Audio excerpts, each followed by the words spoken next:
Hello friends, एक बार फिर से स्वागत है आपका हमारे यूट्यूब चैनल हिंदी जोन में।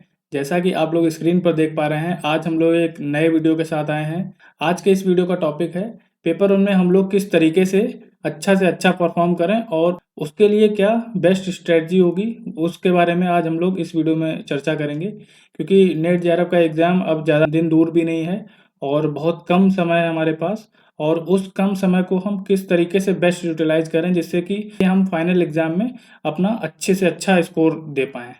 तो उसके लिए आज के इस वीडियो में हम लोग बात करने वाले हैं। मेरा नाम है सत्यम और मैंने ये नेट जेआरएफ एग्ज़ाम 2 बार क्वालिफ़ाई किया है। अगर आपको एग्ज़ाम से रिलेटेड या कोई भी किसी भी तरीके की क्वेरी हो, कुछ भी सवाल हो, तो आप मुझसे इनके माध्यम से पूछ सकते हैं। और इसके अलावा इंस्टाग्राम पे भी फॉलो कर सकते हैं और टेलीग्राम चैनल और टेलीग्राम ग्रुप को ज्वाइन कर सकते हैं क्यूआर कोड को स्कैन करके।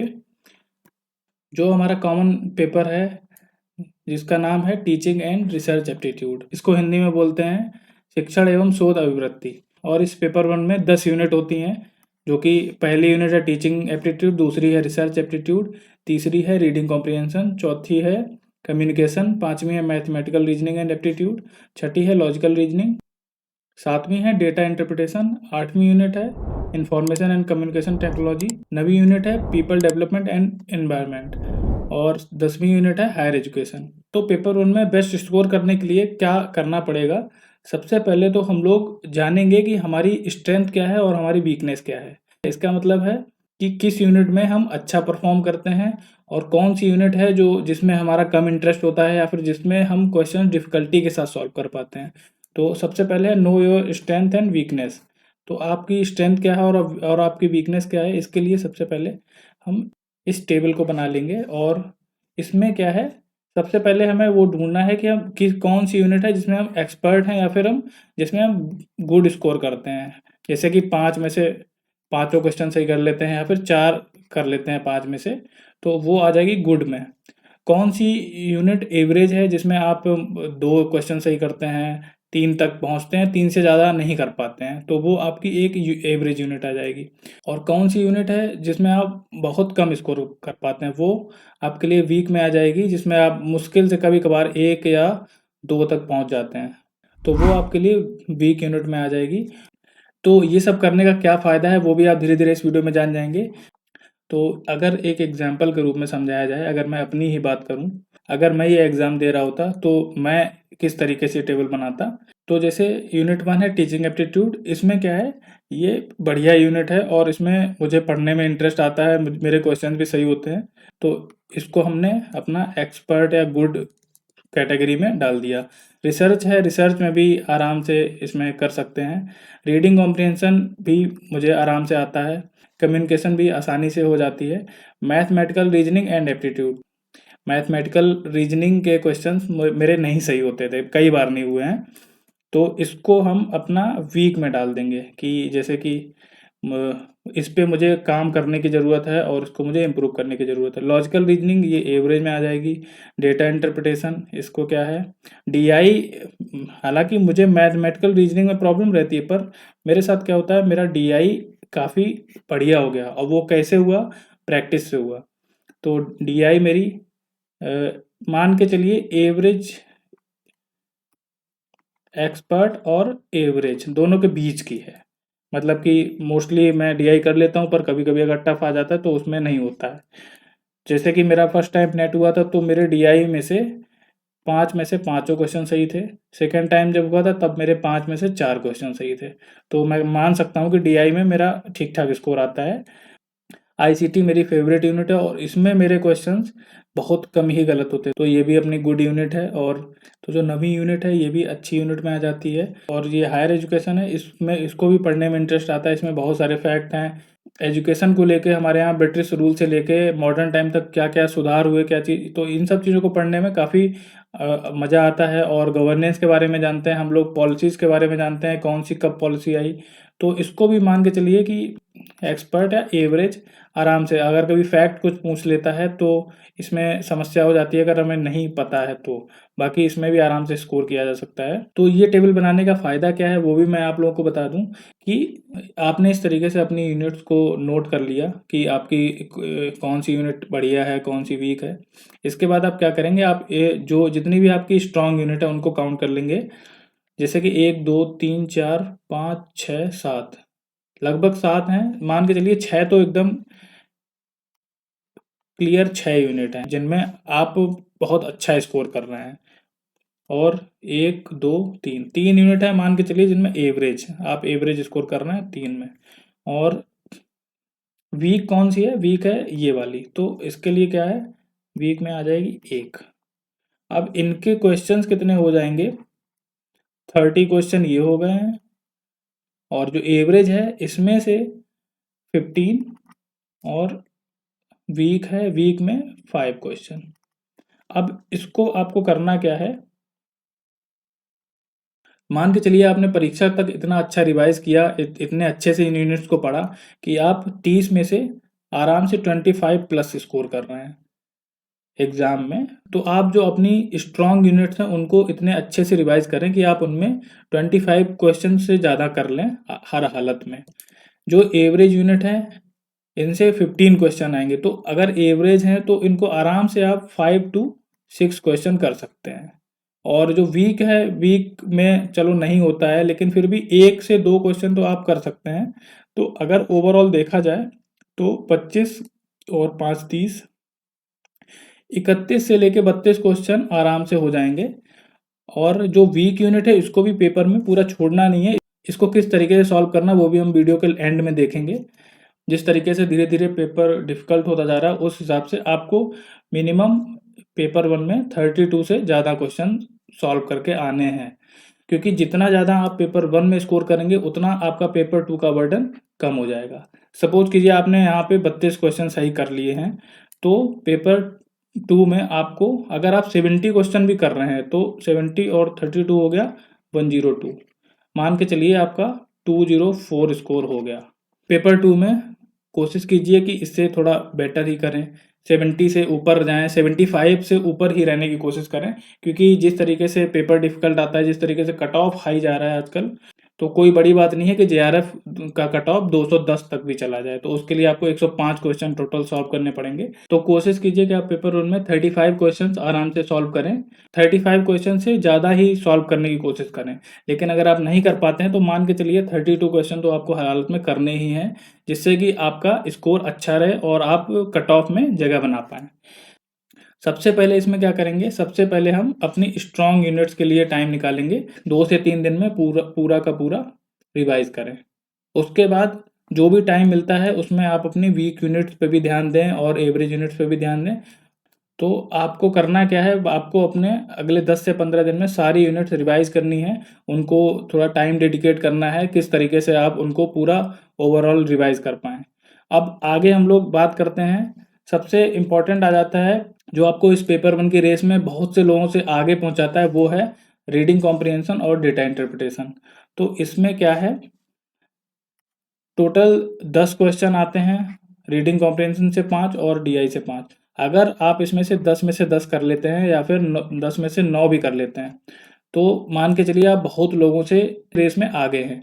अब मैं ऐसा क्यों बोल रहा हूँ, उसका रीज़न ये है कि बहुत से लोग इन चीज़ों पे प्रॉपर ध्यान नहीं देते हैं, ना वो आरसी पे इतना ध्यान देते हैं ना डीआई पे। उसकी वजह से क्या होता है, उनका पेपर, उनका स्कोर अफेक्ट हो जाता है। तो रीडिंग कॉम्प्रिहेंशन में अच्छा करने के लिए हम लोग कुछ चीज़ें अपना सकते हैं, जैसे कि सबसे पहले है रीड डेली 1 आर्टिकल एडिटोरियल इन न्यूज़पेपर। न्यूज़पेपर में जो भी एडिटोरियल आता है, जो भी संपादकीय पृष्ठ पे आता है, उसको रोज आप एक पढ़ने की आदत डालें। इससे क्या होगा, आप जब उसको डेली पढ़ेंगे, किसी भी एक बड़े लेख को पढ़ेंगे, किसी बड़े आर्टिकल को पढ़ेंगे, तो उससे आपके दिमाग में उसको समझने की क्षमता विकसित होगी और रोज पढ़ने की आदत से आप एग्जाम में भी उसको आसानी से कर पाएंगे। दूसरी एक इम्पॉर्टेंट बात ये आ जाती है कि आप एग्जाम में कभी भी आरसी को पहले पढ़कर उसके बाद उसके क्वेश्चन सॉल्व ना करें। उससे क्या होता है, क्योंकि वहाँ पे टाइम लिमिटेड होता है और जब हम आरसी को पहले पढ़ते हैं फिर क्वेश्चंस पे जाते हैं तो क्या होता है कि हम क्वेश्चंस के हिसाब से आरसी को पहले से नहीं पढ़ते हैं। हमने उसको एक जनरल आर्टिकल के तरीके पढ़ लिया, फिर हमने क्वेश्चन देखा, फिर हमने उसके बाद आंसर ढूंढा, तो उसमें क्या है काफ़ी सारा टाइम वेस्ट हो जाता है और हम उतना अच्छा स्कोर नहीं कर पाते हैं। इसके लिए आपको क्या करना है, सबसे पहले क्या करना है, एक बार क्वेश्चंस को आपको रीड करना है, एक तरीके से उन पर जल्दी से नज़र फेरनी है कि क्वेश्चंस में क्या पूछा जा रहा है। उसके बाद आपको क्वेश्चन से क्या कीवर्ड ढूंढने हैं, क्वेश्चन में क्या पूछा जा रहा है, क्वेश्चन में कुछ कीवर्ड दिए होते हैं, उन कीवर्ड को आप नोट करेंगे और उसके बाद आप अपना पैसेज पढ़ेंगे।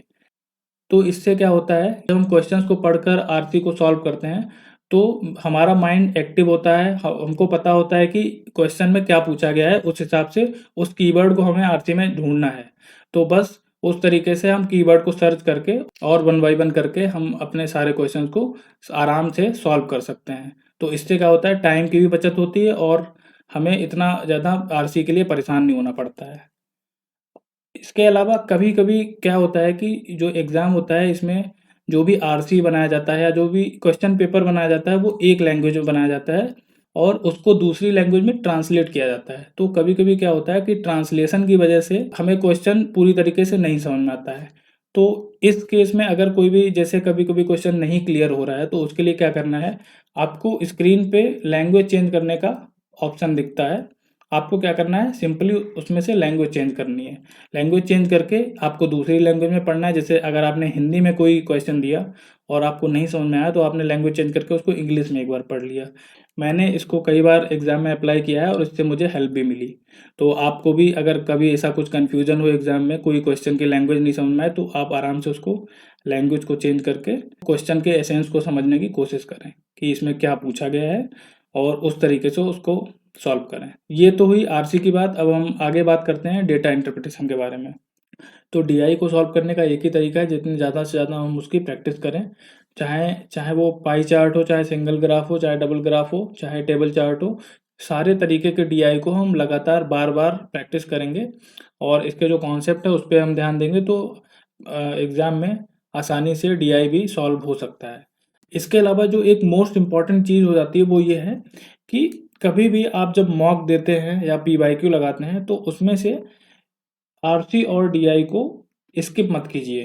क्या करते हैं, बहुत से लोग करते हैं कि जब भी कोई मॉक दिया, कोई पीवाईक्यू सॉल्व किया, तो हम लोग कभी-कभी लेज़ीनेस की वजह से या फिर कभी-कभी क्योंकि आरसी और डीआई को विदाउट पेन पेपर सॉल्व करना थोड़ा टफ हो जाता है। तो हम कभी-कभी लेज़ीनेस की वजह से या कभी-कभी ये सोच के कि बहुत बोरिंग है, इसमें बड़ा मन नहीं लगता है, इस चक्कर में क्या करते हैं हम लोग मॉक और पीवाईक्यू से डीआई और आरसी को स्किप कर देते हैं और बाकी जितना भी फैक्चुअल है या जो भी क्वेश्चंस हैं उनको हम आसानी से सॉल्व करते हैं। तो इससे भी क्या होता है कि जो फाइनल एग्ज़ाम है जब हम बिना प्रैक्टिस के जाते हैं, वहाँ पे इन सब चीज़ों को स्किप करते हुए जाते हैं तो फिर हमें फाइनल एग्ज़ाम में प्रॉब्लम होती है और हमारे ये पोर्शन वीक रह जाते हैं जिससे कि हमें वहाँ पे फिर हम उतना अच्छा स्कोर नहीं कर पाते हैं। तो आप इस चीज़ का विशेष ध्यान रखें कि कभी भी मॉक दें तो आरसी और डीआई को स्किप नहीं करें। मॉक जब भी दें अपना 1 घंटा या जो भी समय आप उसके लिए डेडिकेट करें, अपने पूरे मन से उसको दें। आप जब भी मॉक दें तो एक तरीके से आप ये सोच के मॉक दीजिए कि मैं फाइनल एग्ज़ाम में बैठा हूँ और मुझे पूरा पेपर सॉल्व करना है और अच्छे से अच्छा इसमें स्कोर करना है। तो आप इन सब चीज़ों को स्किप ना करें। अब आ जाते हैं एमसीक्यूज़ और पीवाईक्यूज़। पेपर 1 के लिए एमसीक्यूज़ लगाना और पीवाईक्यूज़ को पढ़ना क्यों इम्पोर्टेंट है, इस पे हम बात करते हैं। तो नेट जेआरएफ एग्ज़ाम के लिए टाइम वैसे भी बहुत कम है, 25 से 30 दिन है। तो अगर आप ऐसे में डेली मॉक लगाते हैं तो उससे आपको बहुत बेनिफिट होता है। लेकिन अगर आप डेली मॉक नहीं लगा पा रहे हैं, आप रिवीजन पे ज़्यादा ध्यान दे रहे हैं या फिर आप कॉन्सेप्ट पे ज़्यादा ध्यान दे रहे हैं, तो ऐसे में क्या कर सकते हैं, 2 मॉक एवरी वीक। हर हफ्ते में मान के चलिए आप एक ऐसा टाइम शेड्यूल बना लीजिए कि आपको 2 मॉक ज़रूर देने हैं। कोशिश कीजिए कि 1 मॉक हर अल्टरनेट डे, यानी आज हमने 1 मॉक अटेम्प्ट किया पेपर 1 का और उसके बाद कल छोड़ के फिर परसों हमने किया। क्योंकि जितना ज़्यादा आप मॉक लगाएँगे, जितना आपको पीवाईक्यू पे ज़्यादा ध्यान देंगे, उतना आपको वहाँ फाइनल एग्ज़ाम में वो हेल्प करेगा। इसके बाद प्रीवियस ईयर क्वेश्चन पेपर आपको हर हाल में देख के जाना है, क्योंकि प्रीवियस ईयर क्वेश्चन पेपर से क्वेश्चंस के रिपीट होने की संभावना तो कम होती है, लेकिन इससे आपको एक अंदाज़ा मिल जाता है कि फाइनल एग्जाम में किस तरीके से क्वेश्चन पूछे जाएंगे और आप उस तरीके से फिर अपनी तैयारी को आगे बढ़ाते हैं। तो पीवाईक्यूज बहुत इंपॉर्टेंट होते हैं, इन्हें आपको हर हाल में पढ़ के जाना चाहिए। इसके बाद जो भी मॉक आपने अटेम्प्ट किया है उसको आपको उसी दिन एनालिसिस करना है। ये नहीं, हम लोग की आदत होती है कि हम लोग चीज़ों को बाद में करने के लिए टाल देते हैं और फिर वो बाद में कभी नहीं होती है।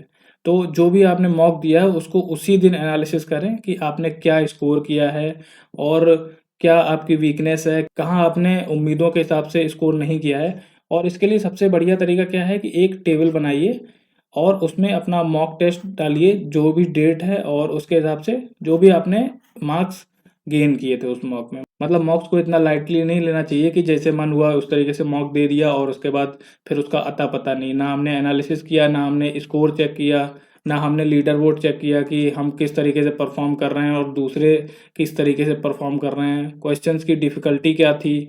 तो ये सब चीज़ें चेक करना बहुत इम्पोर्टेंट होता है और उस तरीके से आप अपना एक लिस्ट बना सकते हैं और उसके हिसाब से अपने मार्क्स को भी उसमें ऐड करते जा सकते हैं। तो जिससे फिर आप अपने परफॉर्मेंस का एक ग्राफ भी बना सकते हैं कि आप कितना बेटर स्कोर कर रहे हैं या फिर अभी आपको और मेहनत की ज़रूरत है। इसके अलावा जितनी भी आपने मॉक में यूनिट्स को अटेम्प्ट किया है, आप कोशिश करेंगे कि जब एनालिसिस करें तो ये पता लगाएं कि आप किस यूनिट में बहुत बेटर परफॉर्म कर रहे हैं। जैसा कि हम लोग पिछली स्लाइड में बात करके भी आए हैं कि आप किन यूनिट्स में एक्सपर्ट हैं या फिर आप उनमें गुड स्कोर कर रहे हैं और कहाँ पे आपको इम्प्रूवमेंट की ज़रूरत है। इसको आप अगर एनालिसिस करते हुए चलेंगे और उसको फिर से आप पढ़ेंगे, उसको रिवीजन करेंगे, उस पर ध्यान देंगे और उसके बाद फिर मॉक देंगे, तो आपको उसमें इम्प्रूवमेंट देखने को मिलेगा। आगे बात करते हैं। तो जो भी हम मॉक लगाते हैं या जो भी पीवाईक्यूज हम पढ़ते हैं, उससे क्या है, हमें कुछ जो मोस्ट इम्पॉर्टेंट टॉपिक होते हैं उनको हमें ज़रूर शॉर्टलिस्ट करके रखना चाहिए। इससे क्या है, हमें एक आइडिया लग जाता है कि एनटीए क्या पूछ रहा है और उस हिसाब से हम अपनी तैयारी में फिर और बेटर कर सकते हैं। तो इसके लिए क्या करना है, जो भी हम पीवाईक्यूज पढ़ते हैं उनमें से सबसे पहले ये देखना है कि कहाँ से कौन से वो टॉपिक हैं जहाँ से क्वेश्चन अक्सर पूछे जा रहे हैं। इसके बाद हम लोग क्या करेंगे, वो टॉपिक देखेंगे जहाँ से क्वेश्चंस कभी कभार रिपीट भी हुए हैं। जैसा कि हम लोग अभी पीछे बात कर चुके हैं कि पेपर 1 में कभी भी क्वेश्चंस रिपीट नहीं होते हैं या फिर कभी कभार हो जाता है, लेकिन कॉन्सेप्ट रिपीट होने की संभावना रहती है। तो कोई बड़ी बात नहीं कि जो जिस कॉन्सेप्ट से लास्ट टाइम क्वेश्चन पूछा गया था उसी से सेम वैसा ही क्वेश्चन ना पूछ के कोई थोड़ा बहुत चेंज करके नेक्स्ट टाइम भी पूछ ले। तो इसलिए पेपर 1 के पीवाईक्यूज को पढ़ना इंपॉर्टेंट है और हमें ये ढूंढना पड़ेगा कि कहाँ से कॉन्सेप्ट रिपीट हो रहा है। तो पीवाईक्यूज को एनालाइज करके हम एक लिस्ट बना सकते हैं मोस्ट एक्सपेक्टेड टॉपिक्स की। तो इसमें क्या है कि हमने देखा कि कौन सा कॉन्सेप्ट बार बार पूछा जा रहा है, तो उस हिसाब से हमने एक लिस्ट बना ली जिसमें क्या है कि ये सारे इंपॉर्टेंट टॉपिक हैं जो जिनसे नेक्स्ट टाइम क्वेश्चन पूछने की संभावना बढ़ जाती है या नेक्स्ट टाइम जिनसे एनटीए क्वेश्चंस पूछ सकता है। तो हम एक ऐसी लिस्ट बना के और उन टॉपिक्स को बार बार पढ़ने की कोशिश करेंगे जिससे कि वो कॉन्सेप्ट हमारे क्लियर रहें और अगर एनटीए ने वहाँ क्वेश्चन पूछ दिया तो मान के चलिए फिर आप वो लकी बंदे होंगे जिसका वो क्वेश्चन सही जाएगा। तो एग्ज़ाम को लेके सिर्फ हार्ड वर्क की ज़रूरत नहीं होती है, स्मार्ट वर्क की भी ज़रूरत होती है। तो स्मार्ट बनने की कोशिश कीजिए। अब बात आती है कि एग्ज़ाम में हमें किस तरीके से क्वेश्चन सॉल्व करने चाहिए। हमें उनको स्मार्ट तरीके से सॉल्व करना है जिससे कि हम अपना पेपर 1 का स्कोर इम्प्रूव कर पाएँ और हम अपना बेस्ट दे पाएँ। तो उसके लिए क्या करना है, use elimination method. Elimination method बहुत हेल्पफुल होता है। जहाँ भी ऑब्जेक्टिव टाइप के क्वेश्चन पूछे जाते हैं वहाँ पे ये एलिमिनेशन मेथड बहुत अच्छे से काम करता है। इसको एक एग्जांपल के रूप में समझ सकते हैं। जैसे ये क्वेश्चन है, put the following unit of storage into the correct order starting with the smallest unit first and going down to the largest. तो इसमें जो स्मॉलेस्ट से लार्जेस्ट यूनिट तक हमें इसको ऑर्डर में लगाना है। तो इसके लिए क्या है, जैसे कि अगर मान के चलिए आपको कुछ नहीं आता है, तो अगर आपके पास स्मार्टफोन भी है तो आप देखते होंगे कि उसमें आपको जो डेटा मिलता है डेली डेटा पैक, इतना तो आजकल सबको पता होता है कि उसमें कितना 1 GB मिल रहा है या 2 GB मिल रहा है, ये सब आजकल सबको पता होता है। बाकी अगर आपने आईसीटी पढ़ा है तो आपको ये नॉलेज तो होती है। और इसको हम एलिमिनेशन मेथड से किस तरीके से कर सकते हैं कि देखिए, इतना तो सबको पता होता है कि केबी और केबी के बाद एमबी आता है, किलोबाइट, मेगाबाइट और गीगाबाइट। किलोबाइट, मेगाबाइट और गीगाबाइट। तो अब इनको देख सकते हैं कि ए, सी और ई, ये तीन जहाँ पे साथ में मिल जाएगा बस वहीं हमारा आंसर सही हो जाएगा। तो हमने देखा कि ए और सी डी यहाँ पे ये नहीं है, इसके बाद ए डी ई यहाँ पे भी नहीं है, और ए सी ई ये देखिए यहाँ पे इस ऑप्शन में मिल गया, और उसके बाद अगले में जाने की ज़रूरत भी नहीं है। तो इसमें देखेंगे सबसे पहले क्या आएगा, बिट, उसके बाद आएगा बाइट, उसके बाद आएगा किलोबाइट, और इसके बाद आएगा मेगाबाइट, इसके बाद आएगा गीगाबाइट और लास्ट में आएगा टेराबाइट। तो इस तरीके से आंसर ये सही होगा। और इसको हम एलिमिनेशन मेथड के थ्रू, एलिमिनेशन मेथड में होता है कि जो हमें आता है या जिसको लेके हम श्योर हैं उस पे हमें ध्यान देना है, बाकी जो उसके माध्यम से या जो ऑप्शन हमें पूरा भरोसा है ये ऑप्शन तो हो ही नहीं सकता है, तो उसको हम पहले एलिमिनेट कर देंगे और उसके हिसाब से जो भी नीचे कोड दिए होते हैं उसको हमने सॉल्व करना है। तो ये बहुत इंपॉर्टेंट ट्रिक होती है और इसकी प्रैक्टिस आपको ज़्यादा से ज़्यादा करनी चाहिए। इसके अलावा क्या है, एग्ज़ाम में हम एजुकेटेड गैस लगा सकते हैं। देखिए जिसको हम लोग हिंदी में बोलते हैं या हम लोग अपनी लोकल लैंग्वेज में बोलते हैं कि तुक्का मारना। तो तुक्का क्या होता है कि हमें जिसके बारे में कोई आइडिया नहीं है, हमने उसमें कुछ भी गैस कर दिया, वो होता है रैंडम गैस। लेकिन अगर हमने कोई टॉपिक पढ़ा है, जैसे अगर आप नेट जेआरएफ की तैयारी कर रहे हैं, आपने पिछले 2-3 महीने 6 महीने से पढ़ाई की है, तो आप ना वहाँ तुक्का तो तभी मार सकते हैं जब बहुत ही टफ क्वेश्चन आ जाए। लेकिन मान के चलिए अगर कोई टॉपिक पूछा गया और आप उससे फैमिलियर हैं, तो आप उसमें क्या करेंगे, एजुकेटेड गेस लगाएंगे। कई बार होता है कि हमने कोई टॉपिक पढ़ा है पर हमारे माइंड में वो चीज़ रजिस्टर नहीं हो पाती है, लेकिन फिर भी जो हमारा सबकॉन्शियस माइंड है वो उसकी एक इमेज दिखाता रहता है और हमें लगता है कि हमने ये टॉपिक पढ़ा है। और कई कई बार ये क्या होता है कि क्वेश्चन वो सही भी हो जाता है। तो उसके लिए क्या करना है कि जब भी आप किसी ऐसे टॉपिक को सॉल्व करें जो आपने पढ़ा था पर आप उसको एग्जैक्ट तरीके से उसको रिकॉल नहीं कर पा रहे हैं, तो आपका जो सबकॉन्शियस माइंड आपको जो बताए कि उसका ये आंसर सही है, तो आप कोशिश कीजिए कि अपने माइंड पे रिलाई कीजिए, क्योंकि जितना ज़्यादा आप ऑप्शंस में उलझेंगे उतना ही आप कंफ्यूज होते जाएंगे। और कभी कभार मैं एक और ट्रिक अपनाता था, जैसे कि कई बार मेरे साथ हुआ कि मैंने कोई एग्ज़ाम में कोई क्वेश्चन सॉल्व किया और मुझे लग रहा है कि मैंने ये टॉपिक पढ़ा है और मेरा सबकॉन्शियस माइंड उसको लेके कुछ बता रहा है, तो मैं इस क्वेश्चन को पूरी तरीके से सॉल्व नहीं कर पा रहा हूँ। तो इसके लिए क्या है कि सबकॉन्शियस माइंड कुछ इमेज दिखाना शुरू करता है, लेकिन बाई चांस मैं अगर ऑप्शंस में कंफ्यूज हो गया तो मैं क्या करता था, उसको मार्क फॉर रिव्यू करके आगे बढ़ जाता था, और जब कुछ टाइम बाद मैं उस पे वापस जाता था तो मैं उस पे फिर दोबारा से कनेक्ट कर पाता था। तो कभी भी जल्दबाजी में गलत आंसर मत लगा के आगे बढ़ जाइए, उसको मार्क कर दीजिए और इसको थोड़ी देर बाद आप देखेंगे तो हो सकता है कि आप उस पे सही आंसर दे पाएँ। तो ये 2 चीज़ें हो गई कि एलिमिनेशन मेथड यूज़ करना है और एजुकेटेड गेस लगाना है। मतलब कि तुक्का नहीं लगाना है, क्योंकि इस एग्ज़ाम में नेगेटिव मार्किंग नहीं होती है, तो तुक्का या जिसको रैंडम गैस बोलते हैं वो भी आप लगा सकते हैं, लेकिन वो तब लगा सकते हैं जब आपने जितने भी क्वेश्चंस आपको आ रहे थे वो आपने पूरे अटेम्प्ट कर लिए हैं। इसके बाद जो क्वेश्चन नहीं आ रहे हैं उनमें आपको क्या करना है, यूज़ प्रोबेबिलिटी, यानी आपको प्रायिकता तो पता ही होगी, प्रोबेबिलिटी यानी किसी भी एक क्वेश्चन के सही होने की प्रोबेबिलिटी क्या है। तो क्वेश्चन पेपर में 4 ऑप्शन होते हैं। अब इनमें से किसी के भी राइट होने की प्रोबेबिलिटी क्या हो जाएगी, 1/4, यानी 25%। तो किसी भी ऑप्शन के सही होने की प्रोबेबिलिटी होगी 25%। अब हमें क्या करना है कि मान लीजिए कि आपको क्वेश्चन पेपर में 10 क्वेश्चन ऐसे हैं जो आपको बिल्कुल नहीं आते हैं, तो इनमें चारों ऑप्शन में भटकने से बेटर होता है कि किसी एक ऑप्शन को सारे क्वेश्चन में लगा दिया। तो आप इस ट्रिक को एग्ज़ाम से पहले अपने मॉक्स में भी अप्लाई कर सकते हैं, जिससे कि आपको इसकी आदत बनी रहे और आप फिर फाइनल एग्ज़ाम में अच्छा स्कोर कर पाएँ। क्योंकि इस ट्रिक में भी क्या है कि अपने आप को कंट्रोल करना, जो भी आपको जो क्वेश्चंस आपको नहीं आते हैं उनको आपको छोड़ देना और लास्ट में उनमें कोई एक ऑप्शन लगा के प्रोबेबिलिटी यूज़ करके आपको सही करना, ये भी एक बड़ा टास्क होता है। क्योंकि हम लोग का जो ह्यूमन नेचर है वो ये है कि कोई भी क्वेश्चन दिखा और हमको थोड़ा भी क्लू हो रहा है तो हम उसमें अटेम्प्ट कर देते हैं, भले ही हम कुछ भी कर दें। तो मान के चलिए हमने 3-4 क्वेश्चन ऐसे गलत कर दिए, किसी में ए ऑप्शन ठीक लग रहा था उसको कर दिया, किसी में सी लग रहा था उसको कर दिया। तो इससे क्या हो जाता है कि आपका स्कोर या आपके जो आंसर सही होने की प्रोबेबिलिटी होती है वो कम हो जाती है। तो आपको आइडेंटिफाई करना है कि आपको कौन से क्वेश्चन बिल्कुल नहीं आ रहे हैं। तो मान के चलिए आपने अपना पेपर पूरा सॉल्व कर लिया है और आपने 90 क्वेश्चंस अटेम्प्ट किए हैं, 10 क्वेश्चन ऐसे हैं जो आपको बिल्कुल भी नहीं आ रहे हैं। तो आपको इनको किस तरीके से सॉल्व करना है कि आपने एक ही ऑप्शन लगाना है 10 में। और जैसे कि आपने सोचा कि मैं इस सब में बी लगाऊंगा, तो जब आप किसी एक ऑप्शन को चूज करते हैं, जितने भी आपको नहीं आ रहे हैं, तो इसकी राइट होने की प्रोबेबिलिटी हो जाती है 25%। यानी 10 में से आप मान के चलिए 3 या 4 तो सही होने की संभावना है ही मिनिमम। लेकिन बाई चांस, क्योंकि इसका कोई एकदम प्रूफ नहीं होता कि इतना हो ही जाएगा, बट इतना है कि अगर आप इन 10 में से सारे ही ऑप्शन लगा के आओ और आपके सारे ही गलत हो जाए तो आपको 0 स्कोर मिलेगा। मान के चलिए आपने एक ही ऑप्शन लगाया और आपके 2 या 3 क्वेश्चन भी सही हुए, तो आपका स्कोर कितना बढ़ेगा? 6 मार्क्स।